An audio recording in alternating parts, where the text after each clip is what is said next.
বেগুন দিয়ে এমন রাজকীয় কোরমা বানানো যায় জানতেন?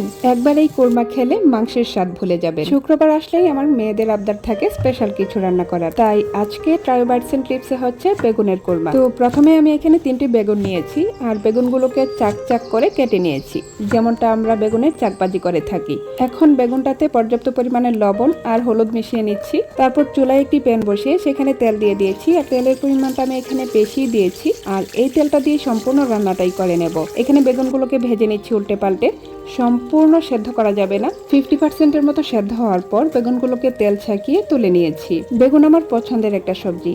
বেগুনের শুটকি, বেগুনের ভর্তা, আচারি বেগুন সবগুলো আইটেমই আমার বেশ পছন্দ। বেগুন দিয়ে বানানো আপনার সবচাইতে পছন্দের আইটেম কোনটি কমেন্টে জানাবেন। বেগুনগুলো ভেজে নেবার পর সেই তেলের মধ্যে দিয়ে দিয়েছি পেঁয়াজ বাটা, আদা বাটা এবং রসুন বাটা। দিয়েছি পর্যাপ্ত পরিমাণে লবণ আর এখন দিয়ে দিচ্ছি 1 কাপ কাজু এবং কাঠবাদাম পেস্ট।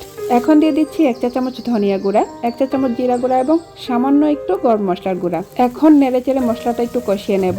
আর এই পর্যায়ে জানতে চাই, আপনারা কি আগে কখনো বেগুনের কোরমা খেয়েছেন? এদিকে মশলাটা কষে এসেছে আর এই পর্যায়ে দিয়ে দিচ্ছি টক দই। আমি এখানে 1 বাটি টক দইয়ের অর্ধেকটা ব্যবহার করেছি। তারপর টক দইয়ের সাথে আবারও মশলাটাকে মিশিয়ে নিয়েছি আর এখন দিয়ে দিচ্ছি 1 কাপ পেঁয়াজ বেরেস্তা। আমি কিন্তু এখানে কোনো ধরনের কোচানো পেঁয়াজ ব্যবহার করিনি, সরাসরি পেঁয়াজ বেরেস্তাটাই ব্যবহার করছি।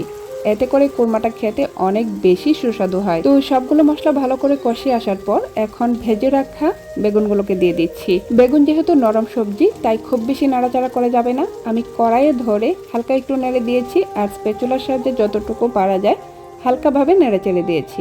এখন সামান্য পরিমাণে পানি আর 5-6টা কাঁচামরিচ দিয়ে ঢাকনা দিয়ে রান্না করে নেব। এই পর্যায়ে কিন্তু চুলার আঁচ লোতে থাকবে। এভাবে 4-5 মিনিট রান্না করার পর বেগুনের গ্রেভিটা যখন ঘন হয়ে এসেছে তখন একটি সার্ভিং ডিশে সার্ভ করে নিয়েছি। এই পর্যায়ে উপরে কিছু পেঁয়াজ বেরেস্তা ছিটিয়ে দিলে দেখতে আরো আকর্ষণীয় লাগতো, কিন্তু আমি একেবারে ভুলেই গিয়েছিলাম, সবগুলো বেরেস্তাই রান্নায় ব্যবহার করে ফেলেছি। ভাতের সাথে মাংস আর এই বেগুনের কোরমা পরিবেশন করার পর মাংস রেখে বেগুনের কোরমা দিয়েই পেট ভরে ভাত খাওয়া যাবে। তো এই ছিল আমার আজকের আয়োজন। কেমন লাগলো আপনাদের কাছে কমেন্টে জানাবেন। আপনাদের মতামত জানার অপেক্ষায় রইলাম। নতুন এবং ইউনিক সব রেসিপি পেতে পেজে ফলো দিয়ে পাশে থাকবেন আর ভালো লাগলে রিয়েক্ট এবং শেয়ার দিয়ে উৎসাহ দিবেন।